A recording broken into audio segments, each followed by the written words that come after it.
Hi, my name is Ashleigh. I'm 28 years old. I live and work in central London. I'm originally from South Africa. I now live here in London with my husband and my very cute dog. So I'm currently 29 weeks pregnant, and that is my fortunate event.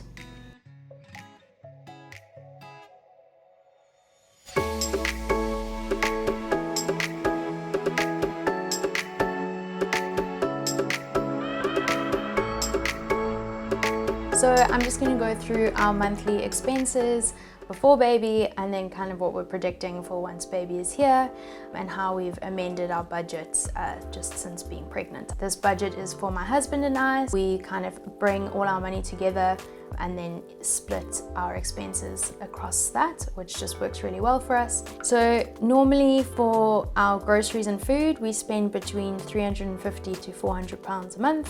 Our commute is around £180 a month. We live in central London. We don't have a car, so this is kind of our only major travel line item.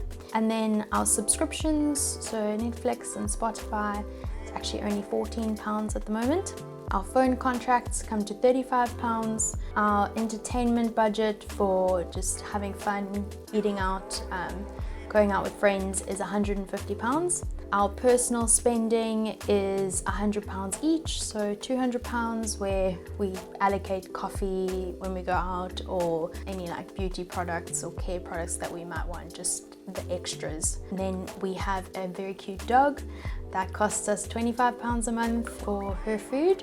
And then we have a line item for our visa savings. So my husband is South African and he is here on a working visa. And then our bigger financial like monthly expenses, our rent and bills is about £1,500. We save £300, and then we have like a tithing line item, which is like charitable money that we give to our church, and that's £290. And then our insurances, that totals at £50. And then we have a travel savings pocket, and that is normally around £100, and whatever's left over at the end of the month kind of goes into that pot. The after baby budget, which we have put together, and the amendments that we have already made since finding out I was pregnant. The biggest adjustment would be needing to move. So we currently live in a 1-bedroom flat, which was just going to be too small for our growing family. And unfortunately, the housing prices in London are crazy, which everyone will agree with. So the way we got around that to be able to still live in central London and be close to our work is by my mother moving in with us. So we are moving into a 3-bedroom place. So our rent is going from £1,500 a month to £2,500 a month. But the reason why we can afford that is because we're splitting the rent between more people. So our new adjusted rent is £1,250 with an additional £150 roughly for any additional bills. This might be a little bit more, we're not 100% sure. I know you're probably thinking, what are these jars on the screen and how do they work? Okay, let me explain. So joint expenses can be tricky to keep track of, but with HyperJar, you can set up shared jars that everyone can pay into and spend from. So this makes living and sharing with family and friends or partners so much easier because you can clearly see where your money is going and who needs to put in what. And then we have also adjusted our food to be slightly less because when you're shopping for more people, your money actually goes further. So our grocery food line item is now £350. We are also planning to breastfeed exclusively if we can. If we can't, we have budgeted for £60 for baby formula, just in case as like a backup. Then our commute reduces because we've managed to move closer to work. So we're now budgeting for a £50 commute because we'll be able to walk to work and walk and cycle to most places. Our subscriptions stay the same at £14. Phone contracts stay the same at £35. We've reduced our entertainment line item because we plan on doing less with having a baby around. Practically we won't be going out for many dinners, so that is now £100. Our personal spending we've also reduced. So something that we started doing doing already was having less coffee from our wonderful coffee shops that we love going to, and we make coffee at home, which has saved us a lot of money. So we've reduced that to £100. Our lovely dog still costs us £25. We're still saving £100 for the visa, and then our savings has stayed the same.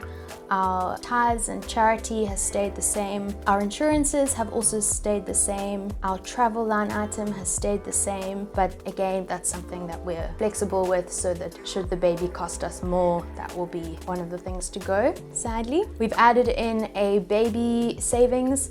So setting up an ISA for the baby. So at the moment we've put £100 into that pot. Whether that stays 100% the same, it might change once the baby's here.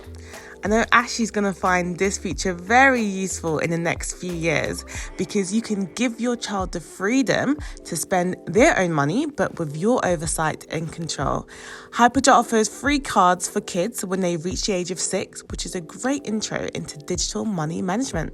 And then we've allocated between £30 and £40 for baby clothes and just baby needs that might creep up once the baby is here. We feel quite prepared already. I feel like we've spent a lot of money on all the things the baby should need for its first year of life. And then we've added in like childcare, but probably more for like a babysitter or once-off events, because we won't be needing formal childcare, and that is £100.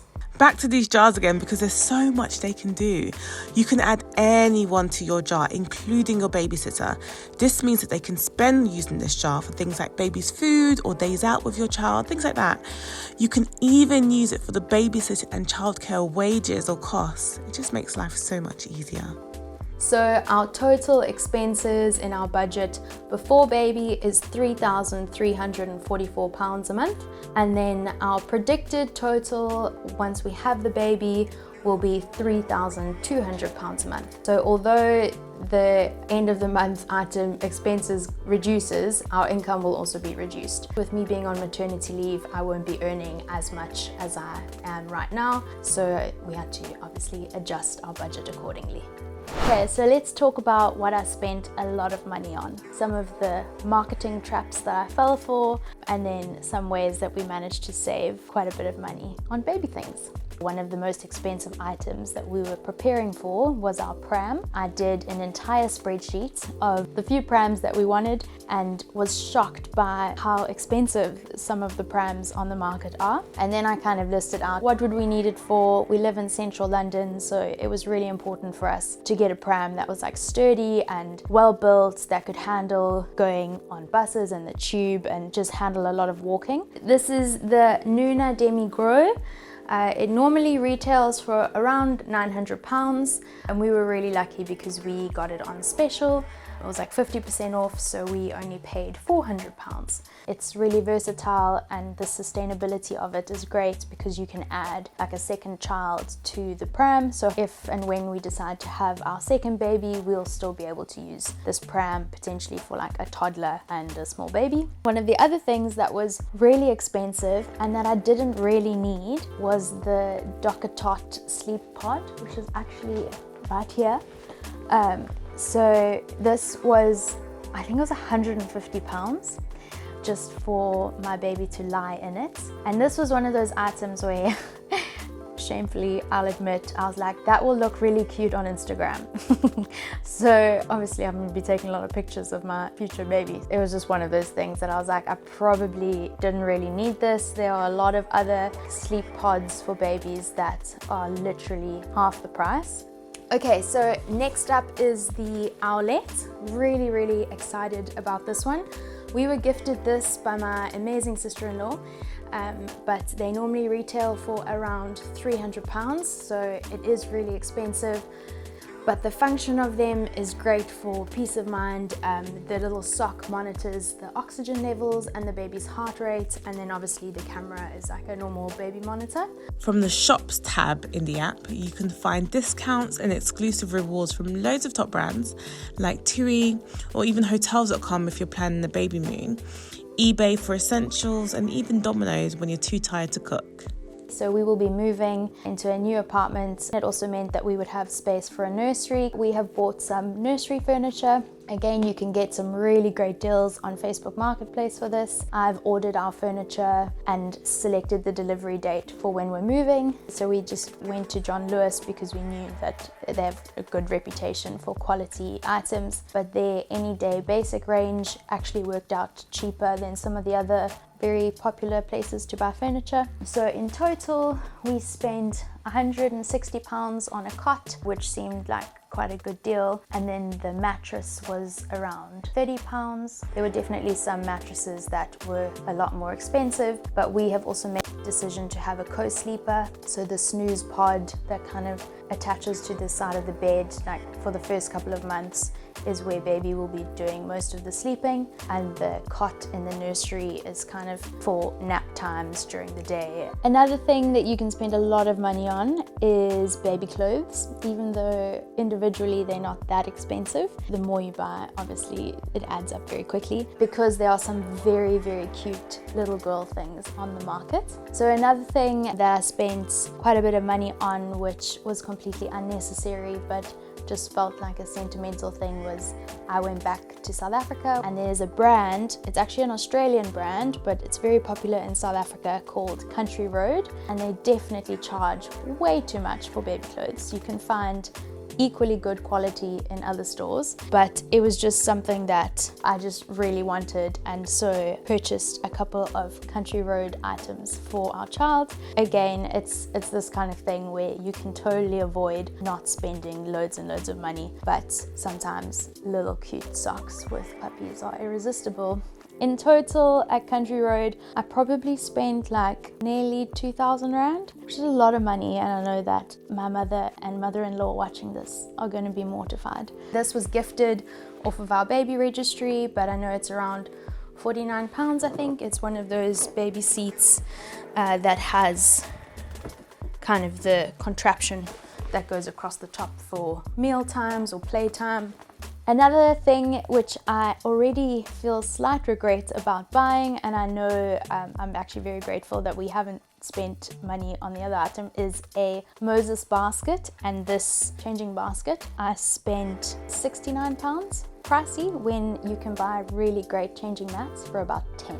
It's not very practical. A few people that I've spoken to have said it looks cute and it looks beautiful in a nursery, but the practicality of it is just not that great. Again, speak to people who have had babies because they will know what stuff is practical and what stuff isn't. So another thing that we have, which was actually a baby shower gift, which is genius. So if you are going to a baby shower and you're looking for gift ideas, we got an entire box of nappies and an entire box of baby wipes, which I just think is a very practical gift because the cost of these will add up very quickly. Next up is the breast pump. So my plan is to breastfeed, so this felt like an essential. There are so many breast pumps on the market and they are all quite expensive.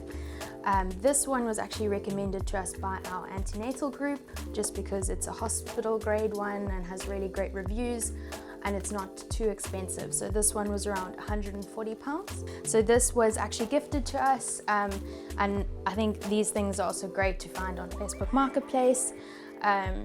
Is a baby bath. This baby seat was gifted to us from our baby registry. It's about £25. And then you can find them on Facebook Marketplace secondhand as well, which is amazing. Another thing which we wanted wasn't too pricey, but I've heard is amazing. We're having a baby in January, so it's set to be cold. So we got this little like desk heater, so that when you're changing your baby's nappy, obviously in the middle of the night when it's freezing cold, it apparently just helps keep the baby calm.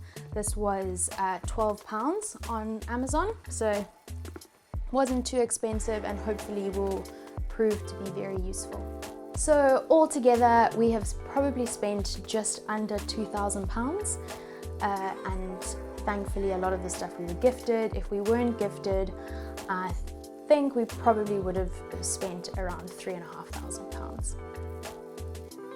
So I'll be answering some of the most common questions around money and having a baby.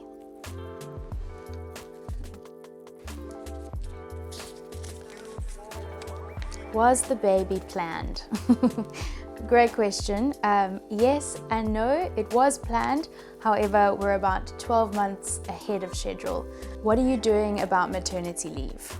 Great question. So this has probably been one of the more stressful parts about planning for a baby. The company that I work for, I get a 6 weeks, 90% pay, which is great. But then after that, it reduces quite substantially, which is why I'm fortunate enough being in digital marketing. I can work remotely, so I will most likely take 3 months maternity leave and then start working from home remotely in a way that's flexible for me to still obviously be with baby, but also start earning more income, because we would not survive living in London on just the statutory maternity pay, unfortunately. What is one item you could not live without as a parent-to-be? At the moment, in this state, my pregnancy pillow at night.